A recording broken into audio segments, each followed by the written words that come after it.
God, me sick, me Reggaeville. Reggaeville family, it is my great pleasure to welcome you on the program once more. Thank you very much for tuning in. And also an amazing pleasure is my guest that is here for this interview in Munich, Germany, all the way from London, from the UK, Sister in Ranking. And how are you today, my dear? Hi, I'm good. I'm glad to be in Germany. It's been a long time since I've been here, since the 80s was wow. when I came here last. So yes, it's good to be back.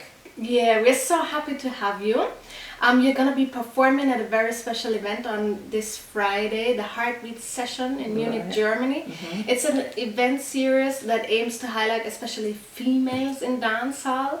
Does this aim make the performance for you even more special? Yes, it does, because I think I've always kind of tried to herald the importance of women in reggae, because when I came into reggae, I'm talking about going back from end of the 70s, beginning of the 80s, the only women you had were the lovers rock women in the UK. Mm-hmm. But in terms of any sort of hardcore DJ or roots and culture, they were very few, if any.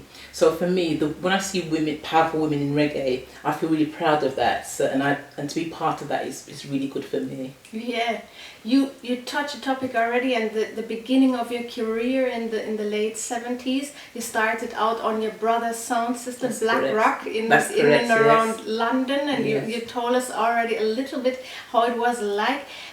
How was it as a female entering the dancehall scene back in those days? What was the feedback also from your brother and your family?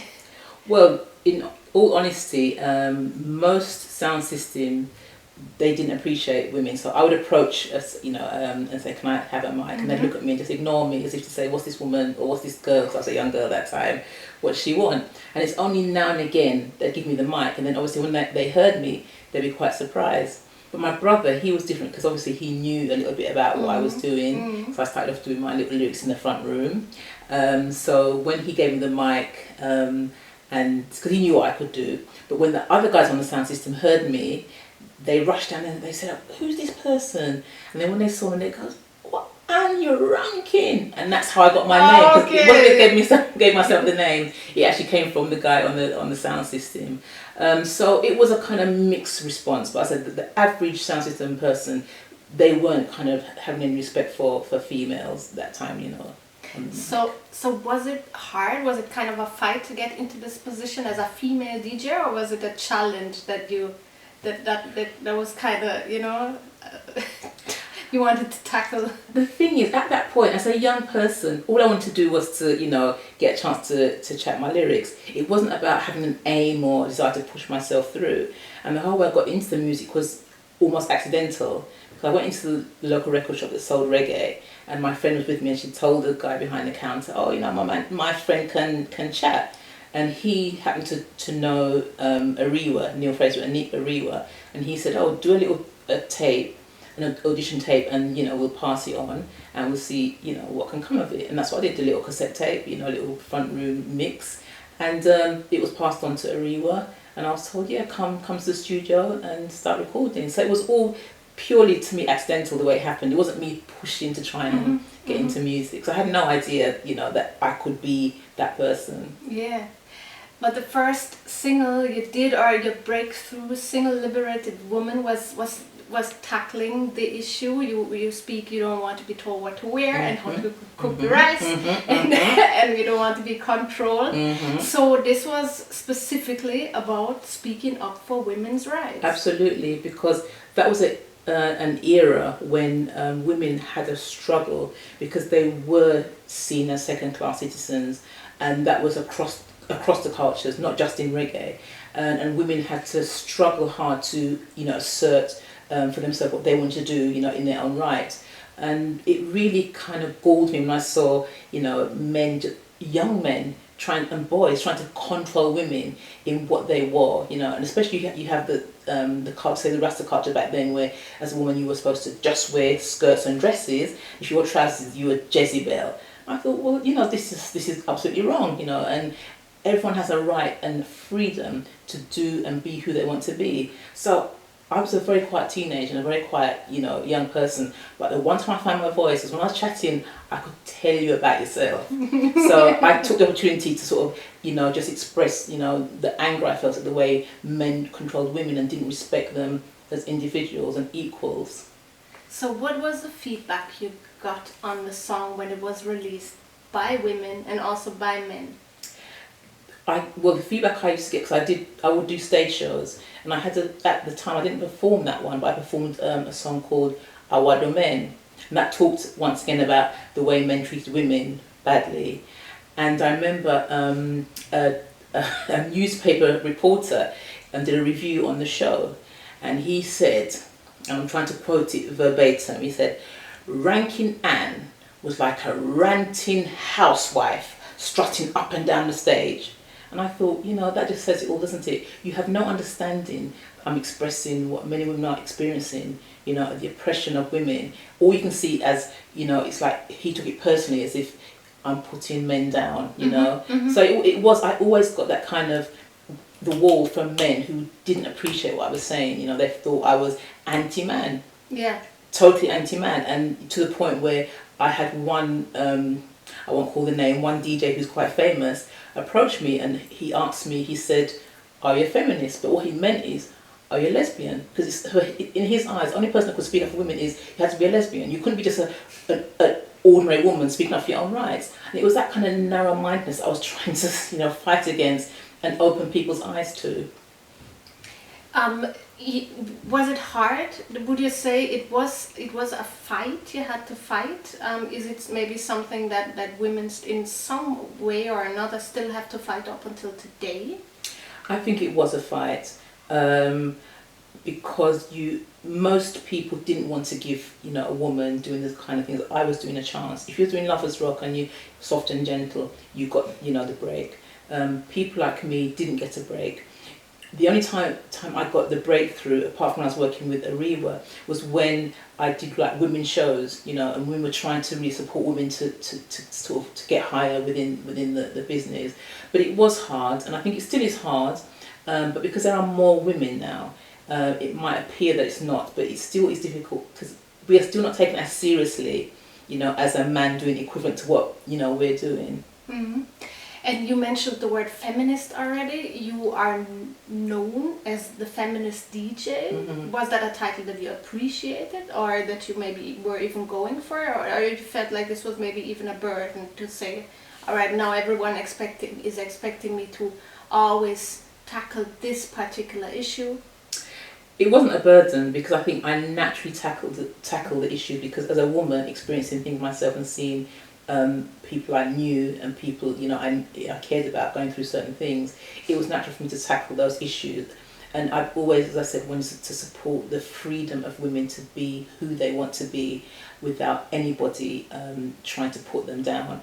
So when the title was attached to me because of the kind of subject matter, I didn't have a problem with that at all. Because as far as I'm concerned, anyone who fights for women's rights, equality for women, respect for women, is a feminist, male or female. Even beyond that, you also tackled other issues. You did songs like "Kill the Police Bill," which speaks up against police abusing their power, especially against black people. Mm-hmm. Or you also have a song where you're speaking out for the right to protest, to fight for your rights. Mm-hmm. Is this the obligation that you have also for your music, to say, I want to make meaningful music, I want to make lyrics that have a message, not substantial music, so to speak, social commentary, and not just nice words sprinkled on a rhythm? No, absolutely. Because I mean, I've never been the kind of what I call the Mickey Mouse lyrics, where it's just like a style and fashion, just because it sounds good. I've always been the person that looks at what's going on around me and other people, the social kind of factors. And I think because I went through the kind of university thing where we were always kind of protesting against injustices, that gave me that kind of heightened awareness that certain things we had to fight for, because if they were left alone, it would never change, it would never improve. So I think the knowledge I gained during those years, the political things that were going on, which the ordinary person probably going to a dance wouldn't probably even hear about, I just felt that's the way to share with people, my peers, what's going on. Put it in music, and people will listen, and they will learn. You know, a newspaper for a lot of people didn't have any meaning, but put it on a good rhythm, and people are going to listen, and you know, and maybe take some action. Speaking about feminism once more, though, because you did your song "Liberate Women" in the late 70s, early 80s. We have now 2019, and yet when we look at the lineup of, let's say, the average reggae festival, we have only 10% of female artists in the business. The Öland Roots Festival in Sweden had an all-female lineup this summer, so there are females in reggae and dancehall, yet let's say the majority of the festivals are not making it possible to give them as much highlight as they could. For you as a woman in the reggae and dancehall industry for so many years and decades, how do you feel about the situation back in comparison to today? Do you feel there is improvement? Are you still hopeful and hopeful? There has been some improvement because, as I said, the numbers have grown, but compared to the actual, you know, the totality of the amount of out there doing reggae, it's still not reflected, as you said, in things like festivals and shows and things. So I just think it's still the male-dominated industry. It really is. You may have one or two women who are producing themselves and producing other women, but that's actually quite a rare thing. And it's really, I think it's so sad that we still have this kind of male attitude that women have just got a very kind of boxed in, you know, thing that they can do. And I don't know if it's going to change. But I think what some women have done is taken the thing into their own hands. And like when you had the kind of dance hall era where women felt, okay, I'm going to do my own thing, do what a man can't do, which is be very sexual, you know. And I think, in a sense, yes, women kind of took control to one extent, but I think the downside of that was that it was still about trying to get men on board, because some women feel that the only way you can get a man on board is to be so sexualized, you know, which I think is a shame. Because if you've got talent, you shouldn't have to, you know, lay yourself bare, literally, you know, to be recognized. Yeah. You are also still doing music up until today.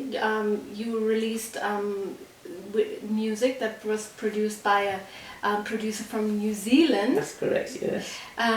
This year, Jealous Man is an answering tune to Jealous Woman. So you're still speaking up for the women's rights? Are you still on that point? Yeah, I can't help it. Is it that's why? Yeah, and I think because I'm, you know, as I said, I'm still seeing, you know, things going on in this world. You know, we think by now we, you know, progress beyond that.